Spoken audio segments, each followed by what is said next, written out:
कि cotton swab से कानों को साफ नहीं करना चाहिए। यकीनन ज़्यादातर लोगों ने ऐसा सुन रखा होगा।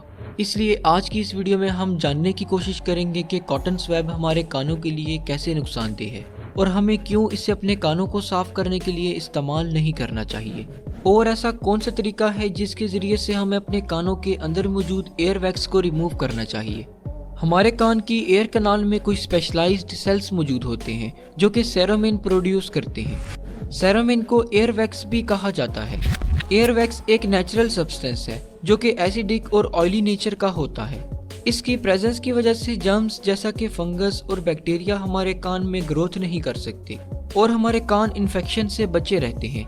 इसके अलावा एयर वैक्स की ऑयली नेचर हमारे कान को डस्ट और मॉइस्चर से भी महफूज रखती है। वैसे तो हमें कान के अंदर से एयर वैक्स को रिमूव करने की ज़रूरत नहीं पड़नी चाहिए, क्योंकि एक तो ये हमारे कान को हेल्दी रखने का बाइस बनती है और दूसरा हमारे कान की अंदर की स्किन कुदरती तौर पर एक्सेस एयर वैक्स को बाहर भेजती रहती है जो कि कानों को धोने से साफ हो जाती है। मगर कुछ लोगों के कानों के अंदर एयर वैक्स ज़रूरत से ज़्यादा प्रोड्यूस होती है जो कि सुनने की सलाहियत में दुश्वारी पैदा करती है।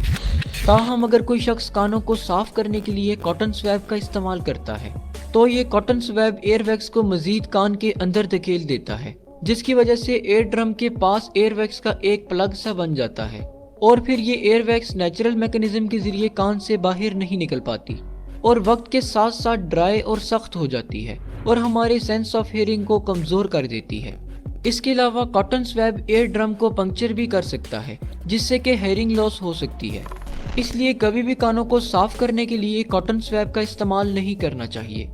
अगर आपको अपने कानों को साफ रखना है तो कानों में नीम गर्म पानी डालकर वॉश करना सबसे बेहतरीन तरीका है। शुक्रिया, अल्लाह हाफिज़।